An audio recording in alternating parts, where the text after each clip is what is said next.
फैसल भाई ये भी बताइएगा हमें कि ये जो इंडस्ट्री के लेटेस्ट ट्रेंड्स हैं या मैं बात कर लेता हूँ इनोवेशंस हैं, आप ये किस सिमत में जाते हुए दिखाई दे रहे हैं? क्योंकि हम बहुत सारे मसाइल देखते हैं, सुनते हैं, बिजली का मसला है तो ज़ाहिर है आपका इलेक्ट्रिकल और इलेक्ट्रॉनिक्स तो डिपेंड ही इस सेक्टर पे करता है कि एनर्जी सेक्टर आपके लिए बिजली तो बहुत ही ज़रूरी है। लेकिन इसके बावजूद भी मैंने देखा कि कंपनीज की तादाद बढ़ रही है। ऐसा नहीं है कि कंपनीज की तादाद कम हुई है, उसमें इजाफा ही हुआ है। इस ईयर अगर हम देखते हैं तो बड़ी हैं।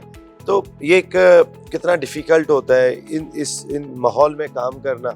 इजाफा तो हमें दिख रहा है। अगर मैं बीइंग इंडस्ट्री से बात करूं तो जो चैलेंज है वो पाकिस्तान का कोई नया नहीं है और वो एनर्जी का है। और उसमें जो बेसिकली है that is a reliable energy source जो कि यूटिलिटीज़ के थ्रू आपके पास आ रही होती है इंडस्ट्रीज़ में। तो अगर आप इमर्जिंग ट्रेंड्स की बात करते हैं तो उसके अंदर आपके पास जो है ग्रिड्स की रिलायबिलिटी बहुत ज़रूरी है, क्योंकि जिस तरह आप कंपेयर कर रहे हैं इलेक्ट्रिकल को तो इलेक्ट्रॉनिक्स है उसके साथ। तो आपके पास जितनी भी वर्ल्ड में आपके पास फ्यूचर में जितनी भी प्रोडक्ट्स आ रही हैं वो सारी इलेक्ट्रॉनिक बेस्ड हैं। एंड वो जो प्रोडक्ट्स है वो बहुत ज़्यादा जो हैं वो आपकी अफेक्ट होती हैं अगर ग्रिड रिलायबिलिटी ना हो। मतलब मैं क्या कहना चाह रहा हूँ कि स्टेबिलिटी ना हो।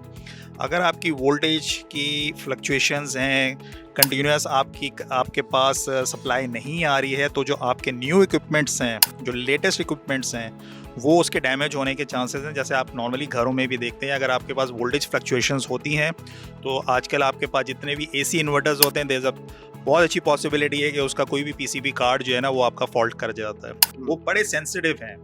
बिल्कुल। तो आपको जहाँ पे ये इलेक्ट्रॉनिक्स एक आपके लिए एडवांटेज है, आपके पास ये इलेक्ट्रॉनिक्स इक्विपमेंट्स आ रहे हैं, गैजेट्स आ रहे हैं, वहीं पे you need a very very secure and reliable power supply.